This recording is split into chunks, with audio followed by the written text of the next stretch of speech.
Hey you guys, welcome back to Romance Review TV with Lady T. Got another recap for you guys. Married at First Sight, UK Season 7, Episode 6. So everybody's on their honeymoon.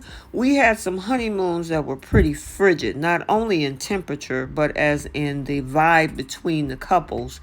And then we have another couple that wasn't getting any bedroom action. And then, of course, we got this one couple who are in the friend zone, at least one of them. So before we unpack all of this, take a second to make sure you're subscribed to the channel and don't forget to like and share. So let's talk about Jess and PJ first. So they were whisked off to the beautiful Maldives for their honeymoon. And they did get off to a good start until, however, things went from bad to worse as Jess awkwardly rejected PJ's offer for a massage. And later, it gets worse. She told the camera that she doesn't feel a romantic spark and is instead feeling this whole friend vibe. Now, we also did see with this whole swimming with the sharks event, PJ was a little fearful, especially pacing up and down that boat where Jess is screaming at the sight of them gathering around them. Now, PJ admitted that he didn't like sharks, but he did agree to go in the water when his wife Jess says that she was going for it. But he tells the camera, I can't act like I'm nervous. I'm going to try my hardest to protect my wife. I can't be no wimp. Good for you. But as Jess put on her snorkeling gear, PJ is crouching in the corner at the prospect of swimming with the sharks. Jess was like, I think he's more scared than I am. And literally, she said she was crapping on herself. She was like, you better get in here. She also started to whimper as she eased herself off the edge of the boat into the water. And in between her crying about all of this, she can be heard saying, I don't like it. I hate it. And the sharks were still gathering around her. She asked PJ, are you going to protect me? He was like, nah, I'm good over here. I'm comfy. As she's continually, submerging herself in the water.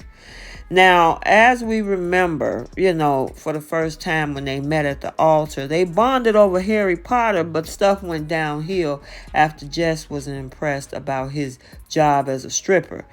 While on the honeymoon, as I just stated, it got worse because she decided to reject, the massage offer from PJ and that whole, putting him in the friend zone type of vibe.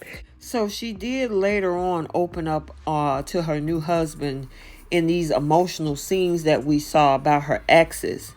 And they both were, talking about their past relationships. But she started first. And she said she didn't like speaking about it because her ex slept with a very, very close family member at the time. And she was talking about how, literally she was up in bed upstairs and it was going on downstairs on the dining room table. Yeah, that's crazy. And she said what upsetted her and angered her the most is how it affected everyone else in her family, too. And she was like, because you think I brought this effort into our lives.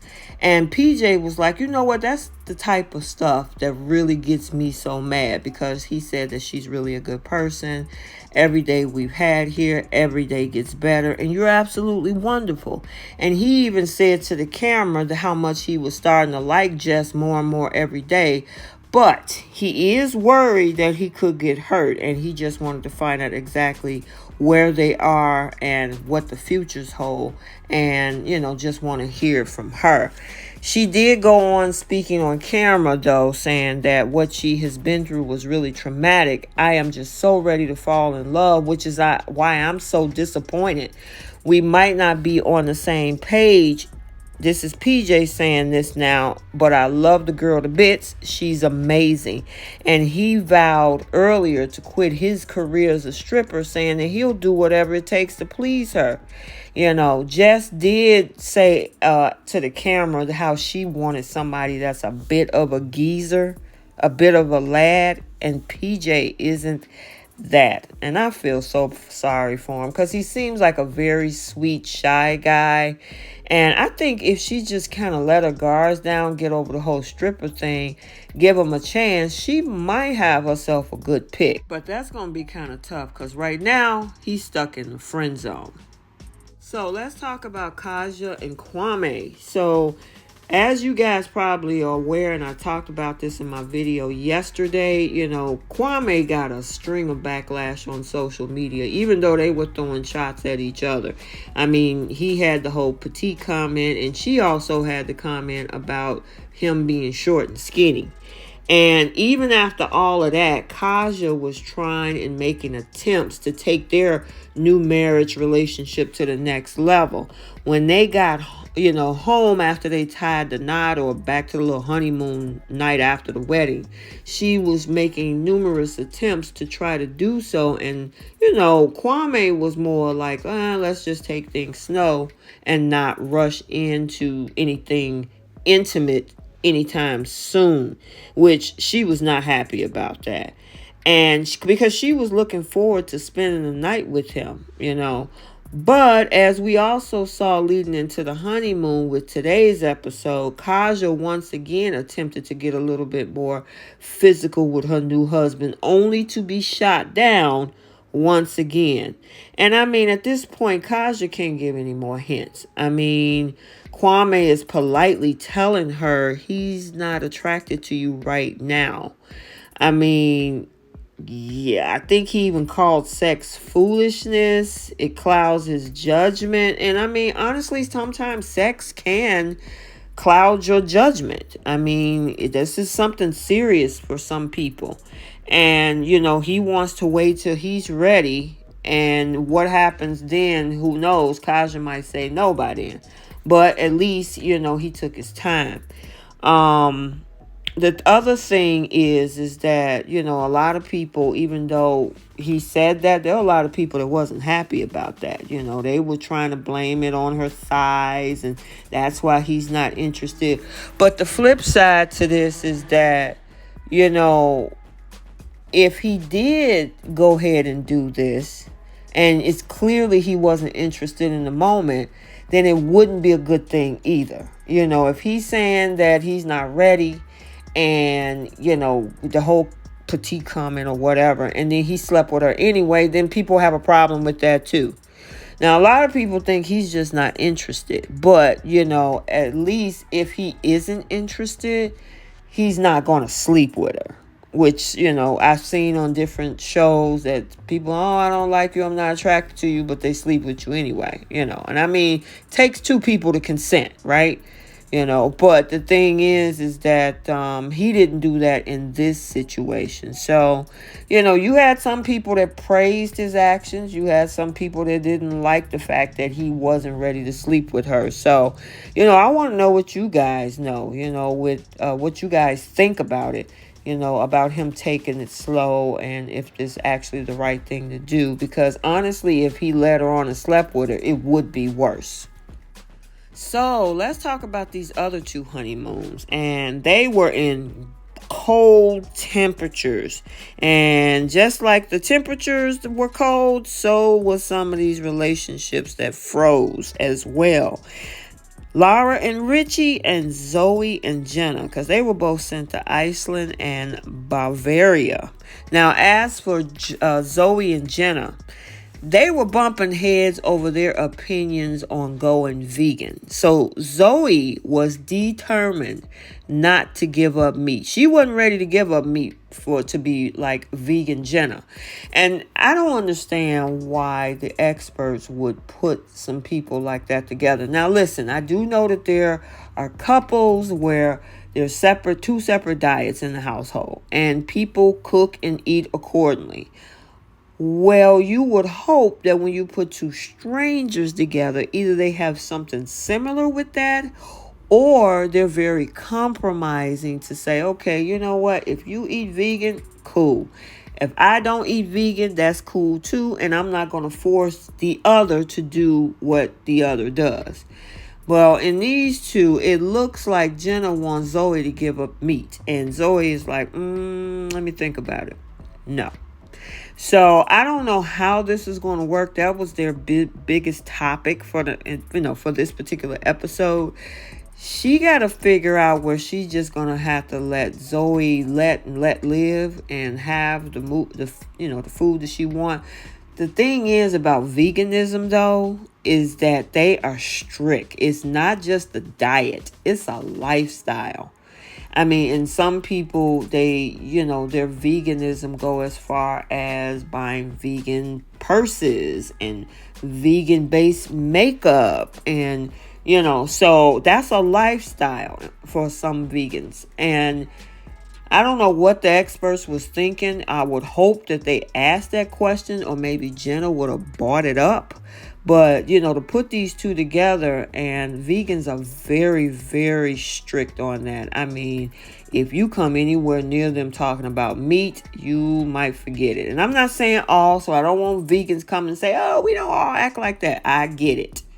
But the thing is that in a situation like this with strangers, this is something that the experts should have considered.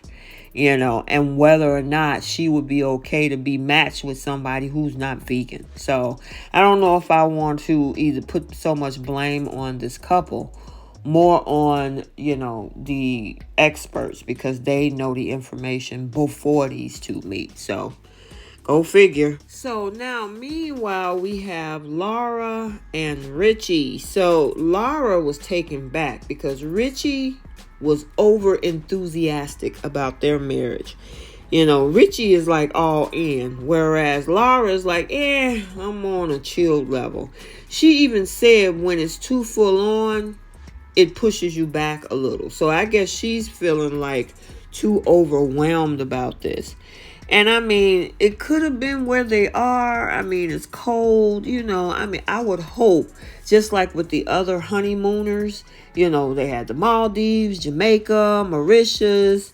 I mean, come on. Iceland? I don't think I would be too happy about that, or I don't think anybody, I guess you can cuddle up and be cozy and whatnot. But sometimes when especially with a new couple like this, and Richie is all in, and we have Laura, who is not 100% in, trying to be cozy up with somebody that you're really not sure about can turn this into a freaking nightmare. So I don't know if they're going to make it through this. Maybe he needs to just chill out and let her kind of sort through this, because the more he pushes, she's going to definitely pull back. And that's not good. Especially it'd be different if they're in a resort area and maybe she can kind of take a break and sit and watch the sunset over the ocean. Yeah, it's a little chilly outside, and I don't think she want to be hanging out there. So they got to figure this out. But I was just surprised on the fact that, they decided to, at all of the beautiful destinations, which I got to give it to them, because with Married at First Sight US, everybody go to one spot. But these couples are spread out all over the globe. But, I would think maybe if you wanted to choose, how about Cancun or, Bali or something like that, Bora Bora or something. But okay, whatever, it ain't coming out of my pocket. That's my MAFS, I should say, UK check. So I don't write the checks. They got to figure it out. But with these two couples, hopefully we can get back to, Shanita and Jordan. They are the best couple so far I've seen. But everybody else is struggling. So we'll see what happens.